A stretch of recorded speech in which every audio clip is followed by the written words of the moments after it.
Have you ever felt pressured to go out, talk, and socialize precisely when you most needed to be alone?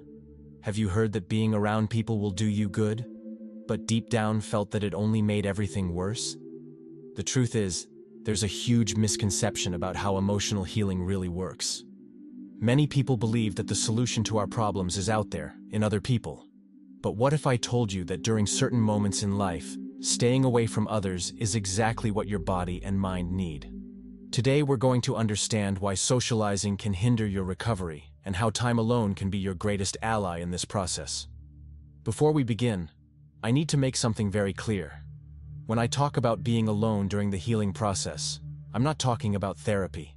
Therapy is completely different from any ordinary social interaction. It's a safe space created especially for you to process your issues with someone trained to help you. The therapist isn't there as a friend or acquaintance, but as a professional who knows exactly how to guide your healing process. So if you're thinking about starting therapy or already doing it, continue. Psychological or psychiatric help is one of the most important tools that exist for your recovery. What we're going to discuss here are day-to-day social interactions, those with friends, family, colleagues, and acquaintances. Those are the ones that might need a pause while you heal. There's a very strong belief in our society that people heal people.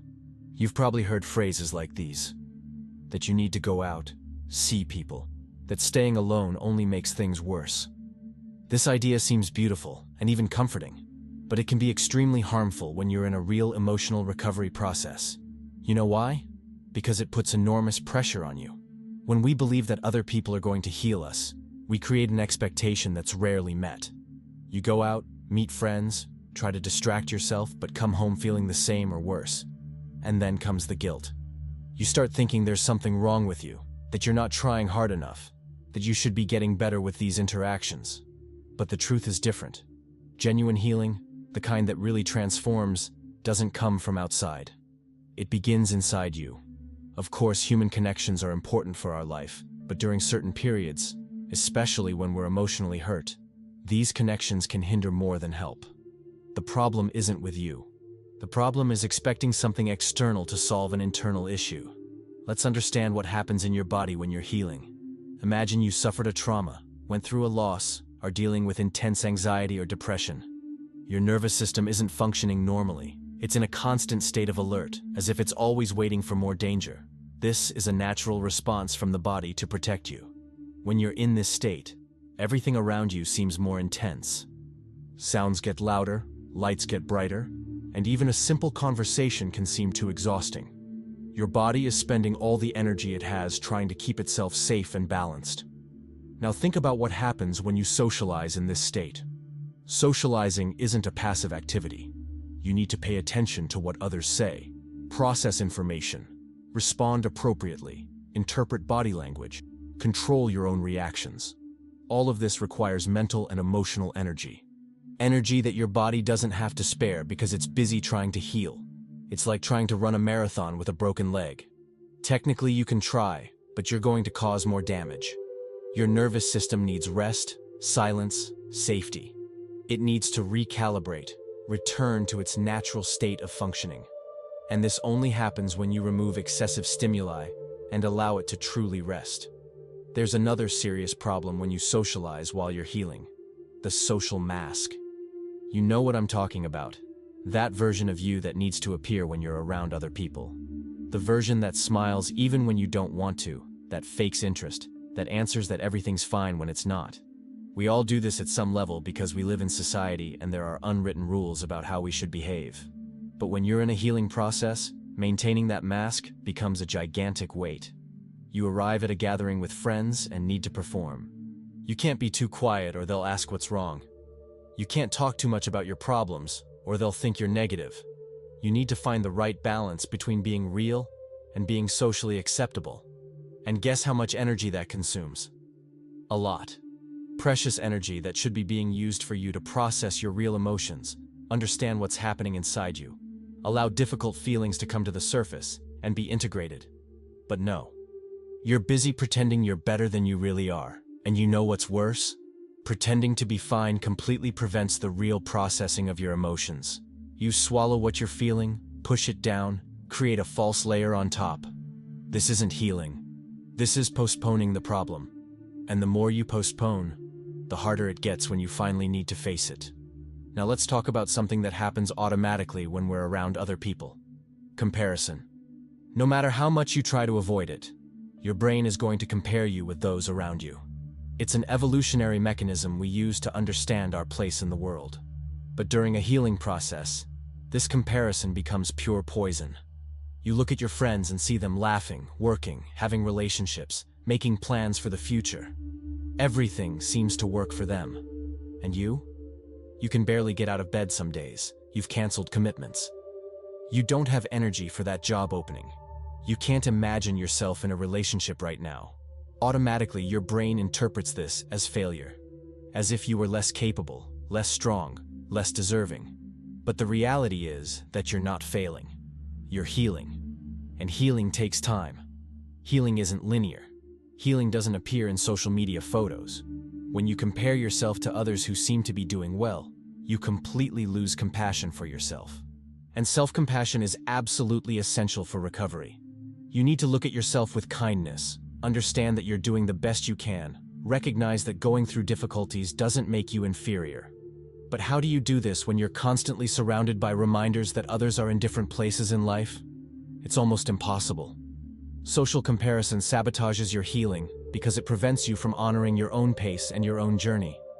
There's another problem that arises when you're vulnerable and surrounded by people. Unsolicited opinions.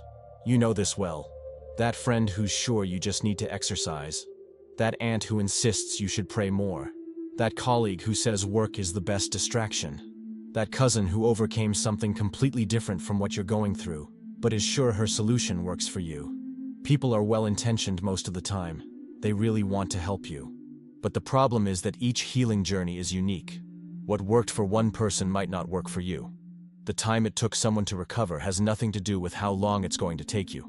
The strategies that helped others might even worsen your situation. And when you receive this generic advice, it creates unnecessary mental noise. You start questioning if you're doing the right things. You get confused about which path to follow. You feel like maybe you should be trying more things, being more productive in your healing. But healing isn't about doing more. Often it's about doing less. It's about silencing the external noise and paying attention to what your body and mind are telling you. Each piece of advice you receive is one more voice competing for your attention when you should be listening to only one voice: yours. Besides, unsolicited advice often invalidates your experience. When someone says you just need to think positive, they're basically saying your difficult feelings aren't valid. When someone suggests quick fixes, they're ignoring the complexity of what you're facing. This doesn't help. This hurts more. There's a right timing to open your emotional wounds, and that timing is rarely in the middle of a social gathering. When you're in a healing process, your wounds are sensitive. Extremely sensitive. Touching them, talking about them, exposing what you're feeling requires a very specific environment. A safe, controlled environment where you have adequate support. That's why therapy works. It's a space created exactly for this. But when you're with friends, at a party, at a family lunch, you don't have that control. The conversation can go anywhere. Someone can ask an innocent question that touches exactly on your most painful point. Someone can react inappropriately to what you share. Someone can minimize your pain or compare it to something they experienced. And each of these situations can re-traumatize you.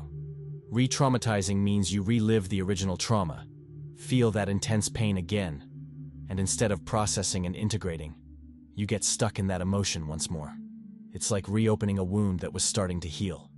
When you open your vulnerability prematurely, in spaces that aren't safe, you run a huge risk. The risk of not being understood. The risk of being judged. The risk of having your experience invalidated. And all of this adds more layers of pain on top of what you were already carrying. That's why it's so important to first strengthen yourself internally before sharing externally. Build a solid foundation within you. Develop your own capacity to hold yourself emotionally, so that when you share, you don't depend completely on the other person's reaction to remain whole. Social commitments always come with expectations. Expectations of schedules, of energy, of presence. You schedule to meet someone at 7 at night, but when 7 at night arrives, you're exhausted. You don't have energy to go out, but you promised, so you force yourself. Drag your body out of the house. Fake an energy you don't have. Spend hours uncomfortable just to keep your word. This isn't self-care, this is self-sabotage. Healing doesn't follow a schedule. It doesn't respect planned commitments. You can wake up one day feeling better and the next day be back at rock bottom. This is completely normal. It's part of the process. But when you have fixed social obligations, you can't honor these natural ups and downs. You need to show up no matter how you're feeling inside. And this creates additional stress that you definitely don't need. Forcing yourself to meet external demands when your body is asking for rest is like ignoring a fire alarm because you have a scheduled meeting. It doesn't make sense. Your body is giving you clear signals of what it needs. Respecting your own rhythm, even if that means canceling plans, arriving late, or simply not going, is fundamental for genuine recovery. Your time alone doesn't have a set schedule. You can stay as long as you need. You can rest when you feel the need. You can process emotions in your own time. This flexibility is a gift for your nervous system. It's the permission it needs to truly heal. There's something interesting that happens when you return to the same environments and people as always. You automatically fall into the same behavior patterns. It's as if there are invisible tracks that your brain follows without you even noticing. If you were always the funny one in the group, you'll try to be funny even if you're not feeling that way. If you were always the counselor, people will continue asking you for advice even when you need help.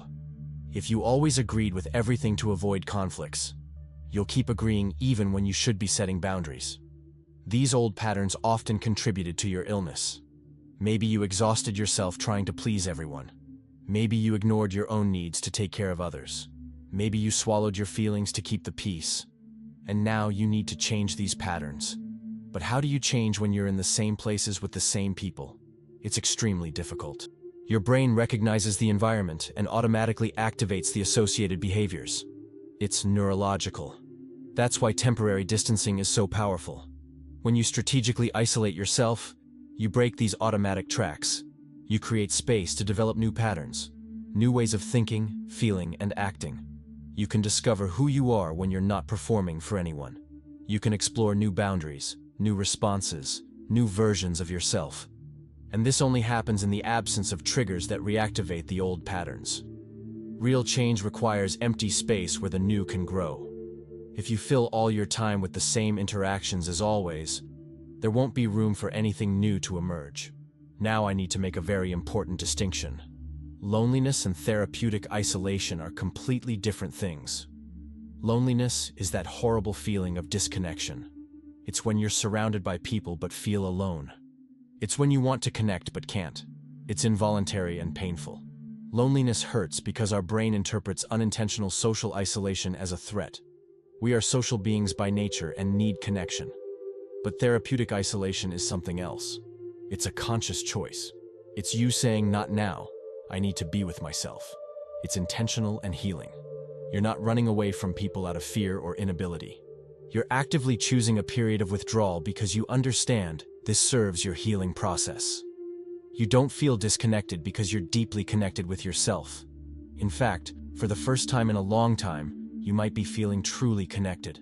Connected with your real emotions, with your true needs, with who you are beyond social masks. This time alone isn't escape. It's reunion. It's you coming back home inside yourself.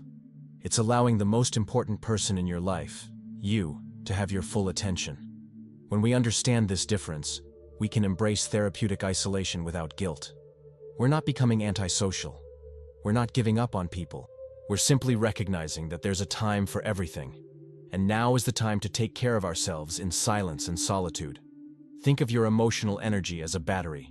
Every day you wake up with this battery at a certain level. Some good nights of sleep charge it more. Some bad nights leave the battery almost empty right off the bat.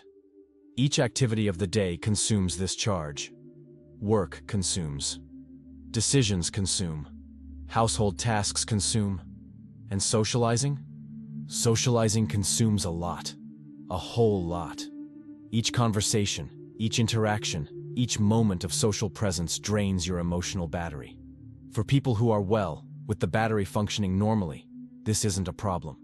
They can spend the day socializing and still have energy left over, but when you're in a healing process, your battery is already compromised. It doesn't charge completely. It discharges faster. It has less total capacity. It's like an old phone that doesn't last the whole day anymore. So imagine spending that limited battery on social interactions. You wake up with 50% charge. Go to work, drop to 30. Meet a friend at the end of the day, go to 10. Arrive home completely drained without any energy to process your emotions, to do therapy at home, to take care of yourself. And then the next day, you wake up with even less charge because you couldn't recover properly. It's a downward cycle. On the other hand, when you choose not to socialize, you preserve that precious energy. You can use it for things that really matter in your healing. To write about your feelings, to meditate, to simply rest, to cry if you need to process difficult memories, to develop new healthy habits. Choosing to stay alone isn't laziness or weakness. It's intelligent management of your internal resources. It's recognizing that you have a limited amount of energy and need to invest it wisely. And at this moment in your life, investing in yourself is the wisest choice that exists. There's a dangerous trap that many people fall into during healing processes: seeking external validation. It's natural to want others to recognize our pain, say we're right to feel what we're feeling, confirm that our experiences are valid. Feeling validated by someone is comforting, but there's a serious problem with this. When you depend on external validation to feel good, you're outsourcing your emotional regulation. You're putting the power over how you feel in other people's hands. And this creates a vicious cycle. You feel bad. Seek someone to validate. Feel better temporarily. The effect passes. You feel bad again. Seek validation again. And so on. You never develop the capacity to validate yourself. Never learn to emotionally self-regulate. And true healing requires exactly that. It requires that you develop the ability to look at yourself and say, "It's okay to feel this. I'm going through something difficult and my reactions make sense. I deserve care and compassion, and I can give that to myself." When you learn to do this, you become free. Free from the constant need for external approval. Free from dependence on others to make you feel good. You become your own source of comfort and validation. And that's real power. Of course, this doesn't mean external validation has no value. It means it can't be your only source. You need to build this internal capacity first. And how do you build this? In time alone. When you're alone with yourself, with no one to run to when things get difficult, you're forced to develop these skills. It's uncomfortable at first, but with practice, you become better and better at holding yourself emotionally, at calming yourself, at validating yourself. This is one of the most important skills you can develop for lasting recovery and an emotionally healthy life. Many of our wounds happened involving other people. Betrayals, abandonments, rejections, abuse. These wounds carry intense emotional charge precisely because they happened in relational contexts. And when you have this type of unprocessed trauma, being in social environments can reactivate all that pain. It doesn't even need to be the same person or situation. Your brain makes automatic associations. If you were rejected in a group, any new group can bring the same feeling of not belonging. If you were betrayed, seeing happy couples can trigger that wound. Processing these deep wounds requires absolute safety, a place where you won't be surprised by unexpected triggers, where you can go as deep as you need into difficult emotions without risk of interruption or judgment. This place is usually therapy or the solitude of your own home. Definitely not in unpredictable social environments. Exposing yourself socially before adequately processing these issues can create new layers of pain on top of the old ones. That's why temporary distance is so important. You need a completely controlled and safe space to work on these relational wounds without the constant risk of reactivation. Think about how difficult it is to hear your own inner voice when you're surrounded by external noise. Conversations, opinions, demands, expectations. All of this creates constant noise that completely drowns out your own thoughts and feelings. How are you going to know what you really think about something if you're always hearing what others think? How will you discover what your body needs if you're always attending to the needs of others? How will you understand your own limits if you're always being pressured to exceed them? Healing requires a deep connection with your internal signals. Your body is constantly sending you messages. It tells you when something isn't right, when someone isn't safe, when a situation isn't healthy for you, when you need to rest, when you need to step away. But you can only hear these messages in silence, in emptiness, in the absence of external influences. It's like trying to hear a whisper in the middle of a loud party. Impossible. You need to leave the party, go to a quiet place, and then yes, you can hear. Therapeutic isolation gives you that quiet place. It removes all external noise and creates space for the inner voice to emerge. And that voice is your greatest guide in the healing process. It knows exactly what you need. It has access to a wisdom that no external opinion can replace. It's your intuition, your body awareness, your deepest truth. But to access it, you need silence. You need solitude. You need time without external stimuli competing for your attention. When you finally manage to hear that voice, everything changes. You stop seeking answers outside and start trusting the answers that already exist within you. Deep healing processes often involve a deconstruction of identity. You realize that much of what you thought was you was actually other people's expectations. Roles you assumed, masks you wore for so long you forgot you were wearing them. Maybe you were always the strong one in the family, but now you realize you forced that strength and ignored your own fragility. Maybe you were always the successful one, but that came at an enormous cost to your mental health. Maybe you were always the caretaker, but no one ever took care of you. When these layers start to fall, when you begin to deconstruct who you thought you were, it can be scary. It can feel like you're losing your identity. But actually, you're freeing yourself from a false identity to discover who you really are. And this reconstruction needs to happen in an empty space. A space without constant external influences telling you who you should be. Without expectations pulling you back to the old roles. Without pressure to fit into any mold.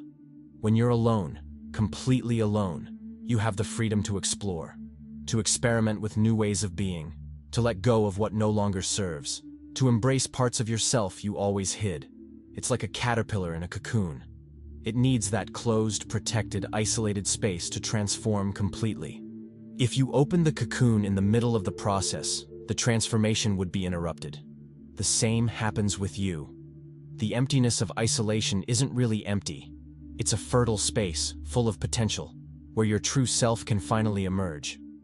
But this only happens when you remove external influences and allow the transformation to occur naturally, in your own time, without interruptions.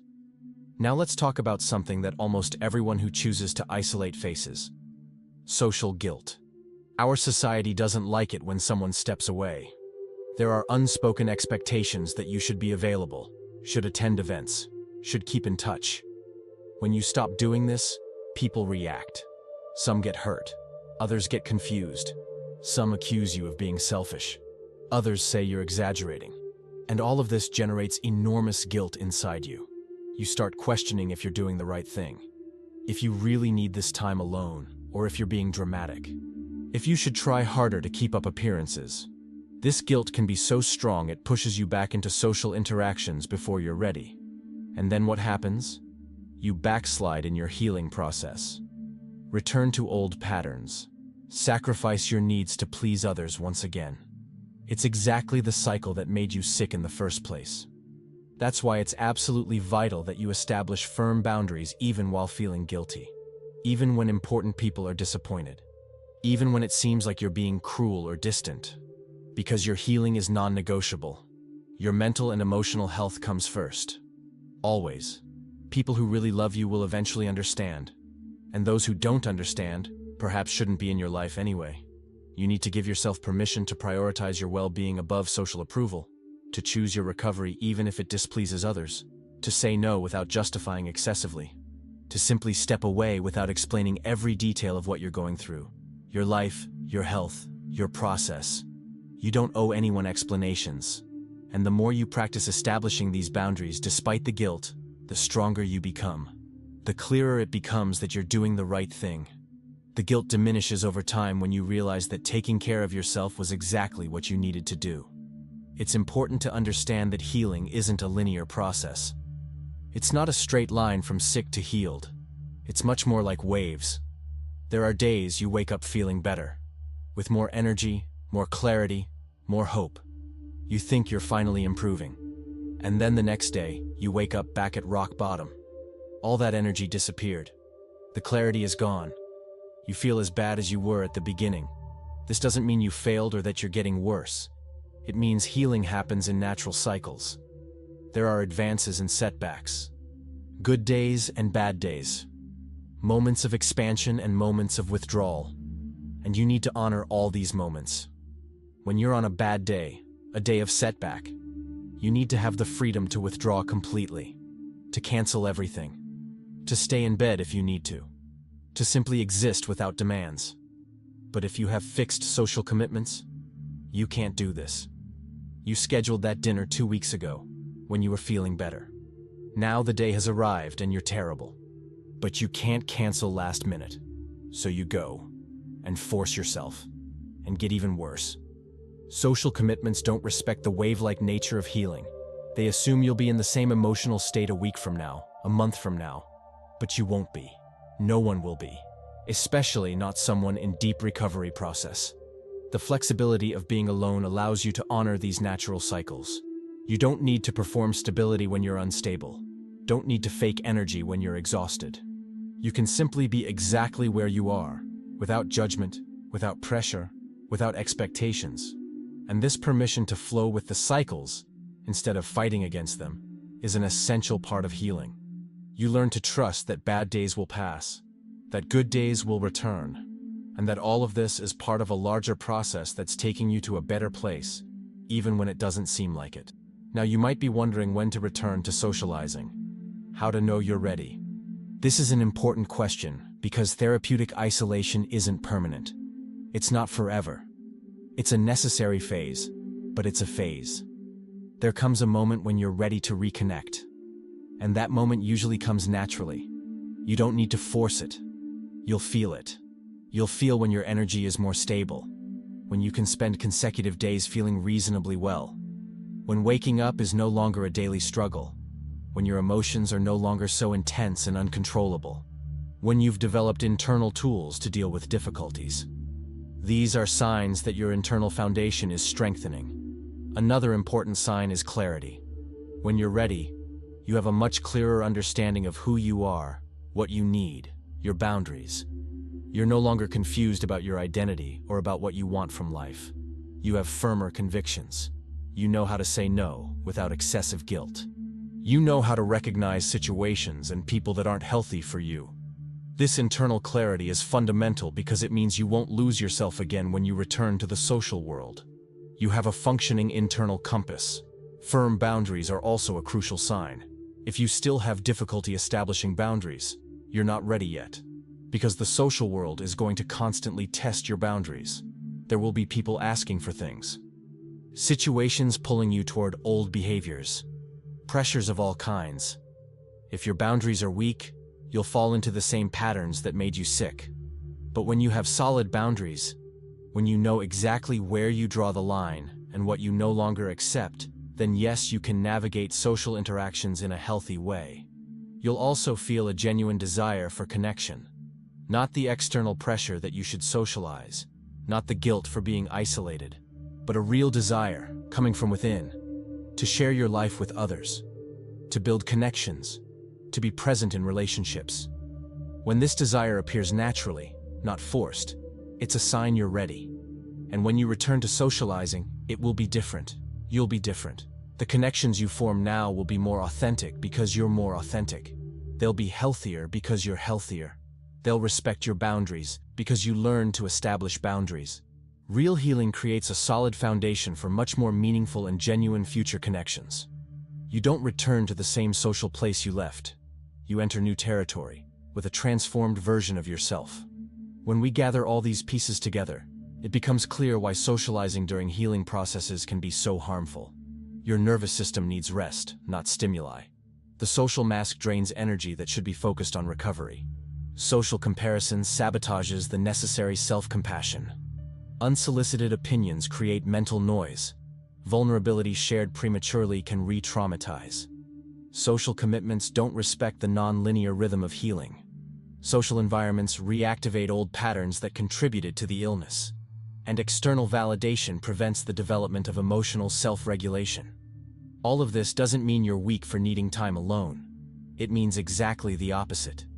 It means you're strong enough to recognize what you really need, and brave enough to do it even against all social expectations. Choosing therapeutic isolation is a radical act of self-care. It's you saying that your healing matters more than pleasing people. It's you prioritizing your mental health above social approval. And that requires immense strength. If you're in this process now, if you're isolating yourself and feeling guilty about it, know that you're doing the right thing. You're honoring your needs. You're giving yourself the most precious gift that exists, time and space to truly heal.